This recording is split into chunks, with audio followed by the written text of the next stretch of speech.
Sir मेरी महिला से जब भाग करके गई उसी समय से हमको गंदा-गंदा बात बोलती है ज़्यादा, उल्टा-सीधा बोलती है हमेशा।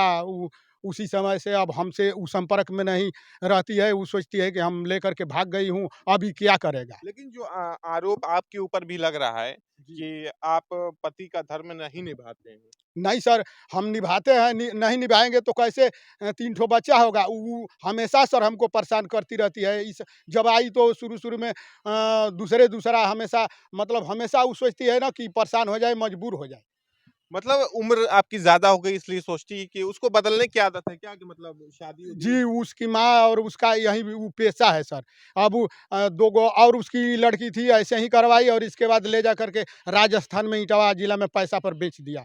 और इसको जो है यही व्यापार कर रही है कि इससे मेरा कोई मजदूरी नहीं है, कोई भी काम नहीं है, इसको पकड़ कर के रहूँगी तो इसी के चलते मेरी माँ और मेरा खर्चा-वर्चा लेकिन चलेगा। आप मज़दूरी करते हैं, मेहनत करके घर का खर्चा चलाते हैं, तो परिवार खुशी से जीवन यापन कर रहा था। आप मज़दूरी करते हैं, ये सब थाने, कोर्ट, कचहरी के चक्कर थाने के आप लगा रहे हैं। दोस्तों, तमाम एप्लीकेशन है, आप देख सकते हैं, इनके द्वारा दिया गया। तो डिप्टी राम जी काफ़ी परेशान हैं, काफ़ी हताश हैं और रोने भी लग रहे हैं, इसलिए जिस उम्र में इनको आराम करने की ज़रूरत थी, परिवार सहारा होता, बच्चे की शादी-ब्याह करते, बहू आती, परिवार खुशी से जीवन यापन करता। लेकिन आपकी पत्नी ने आपका भी जीवन कहीं न कहीं बर्बाद कर दिया है। बर्बाद कर दिया सर। गुंडा हमेशा रखती है अपने गाँव पर भी, यहाँ पर, और कहती है वहीं से कि हम यहीं से चाहूँगी तो तुमको ख़त्म करा दूँगी। और जो अभय राम है मेरा गाँव का, वत्स नारायण राम का लड़का, जो वो ख़ानदानी, मतलब वो पहले पूर्व में उसका पिता जो है छांगुर सुरेश के साथ रहता था, तो ऐसे गलत हमेशा काम करता रहता है। वो जब कहती है तो मुझे बेगुनाह ही आकर के मार-पीट देता है हमेशा। अच्छा मतलब आपको धमकी भी मिल रही है। जी, हमेशा धमकी मिलता है। ई कहता है कि अभय राम की वो आएगी, हम बुला देंगे तो, बाकी हम उस पत्नी के साथ सोएँगे, खुल्लम-खुल्ली नहीं बोलोगे तब उसको बुला दूँगा। मतलब आपकी पत्नी है यहाँ आएगी, किसी और के साथ रहेगी। अभी समय वो राहुल सिंह के साथ है, तो जब प्रशासन जब उस पर कार्रवाई। अभी आपकी पत्नी राहुल सिंह के साथ है जैसा इनका आरोप है। इनका कहना है कि राहुल सिंह के साथ इनकी पत्नी रह रही है, आपके बच्चे कहाँ हैं? वहीं पे तो पत्नी क्या के साथ। राहुल सिंह के साथ उन्होंने शादी कर लिया?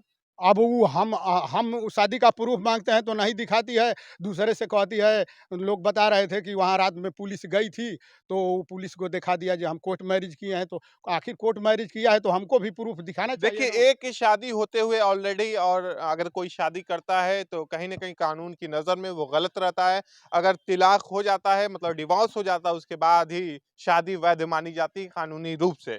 तो इनका ये आरोप है कि इनकी पत्नी किसी और के गैर मर्द के साथ रह रही है, हमारी पत्नी हमारे पास लाया जाए, हमारे घर-बार का जो सामान है जिससे लूटा गया उसे लाया जाए, आप मज़दूरी करके जीवन यापन करते हैं।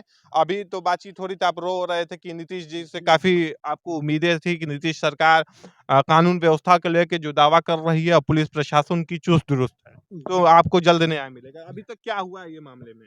अभी तक सर कुछ नहीं हुआ है।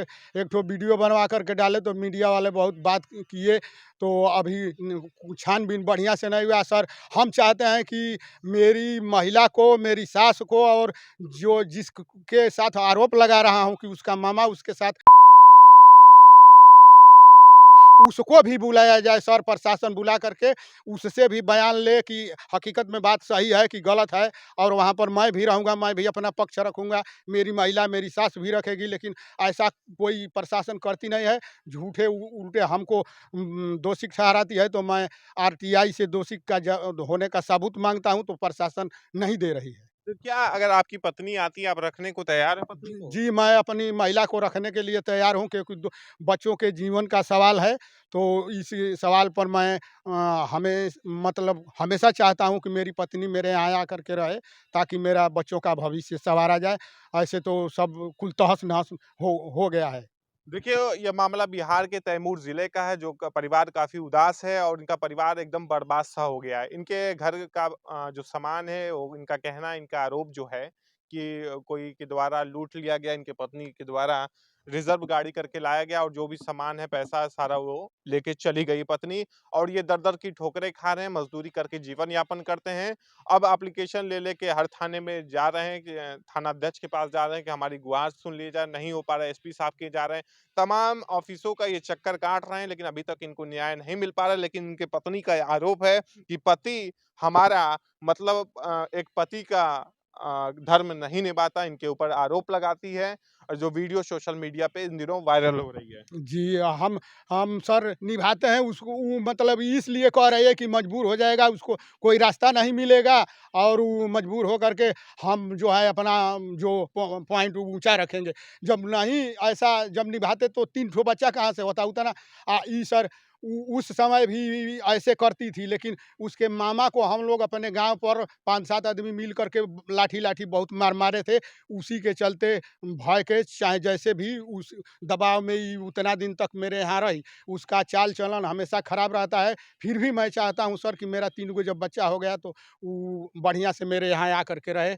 मैं सरकार से यही गुहार लगाता हूँ कि मेरा आवेदन पर कार्रवाई किया जाए। अभी आपने एप्लीकेशन कहाँ-कहाँ दिया? हम सर थाना प्रभारी, एसपी साहब, डीजीपी साहब बिहार, मुख्यमंत्री बिहार, जो है फिर प्रधानमंत्री, भारत और राष्ट्रपति जी के यहाँ, सबके यहाँ हमेशा आवेदन करते रहता हूँ। देखिए, एक मज़दूरी करने वाला व्यक्ति हर जो उच्च अधिकारी है, कर्मचारी है, वहाँ तक अपनी दरख़्वास्त पहुँचाता रहता है कि इस आदमी को न्याय मिल जाए और अभी तक कोई न्याय मिल नहीं रहा है, ना पुलिस प्रशासन अभी कुछ आपसे बातचीत हुई कि थाने में कि नहीं? कुछ नहीं सर, बात हुई है, वो पैसा दे देती है, पैसा के बल पर मेरे को ही थाना प्रभारी जो है दोषी बार-बार ठहराते हैं। मेरा कहना है कि जब दोषी ठहराते हैं तो सच्चाई हम कहते हैं, आरटीआई जब जवाब माँगते हैं तो दोषी का हमको सबूत दीजिए और झूठा का कह दीजिएगा कि नहीं यह दोषी है। हम तो प्रूफ़ भी दे रहे हैं, मेरा लड़का-लड़की भी गवाह है चोरी होने का, जो लेकर के गया है वो भी है गाड़ी में, मेरा गाँव का चौकीदार भी है, वो राणा प्रताप सिंह का गाड़ी गया था, तो ये सब बातों को पर नहीं ध्यान दिया जाता है, पूछा नहीं जाता, झूठे मुझे दोषी ठहराया जाता है। चलिए, जो मामला था हमने बताया है, अब उम्मीद है कि पुलिस प्रशासन जल्द जाँच कर कार्रवाई करेगा, जो भी दोषी हैं उनके ऊपर सख्त कार्रवाई करने की ज़रूरत है। ऐसे जो मामला है, जो माहौल का ख़राब करने की कोशिश की जा रही है गाँव का और ऐसा वातावरण दूषित होगा, कहीं न कहीं जो डिप्टी राम जी का आरोप है अपनी पत्नी के ऊपर, कितना आरोप है, कितनी सच्चाई है, ये हम नहीं जानते, लेकिन इनका जो आरोप है, जो इन्होंने अपनी पत्नी पे जो आरोप मढ़ा है, कहीं न कहीं अब ये जाँच का विषय है, जाँच के बाद ही ये तस्वीर साफ होगी कि कौन है दोषी, डिप्टी राम जी दोषी हैं या इनकी पत्नी दोषी है या इनके पति ही दोषी हैं। क्या है पूरा मामला आज हम बताने की कोशिश कर रहे थे। हम थे बिहार में कैमूर ज़िला में हमने बताया। नेक्स्ट वीडियो के साथ फिर मिलेंगे। धन्यवाद।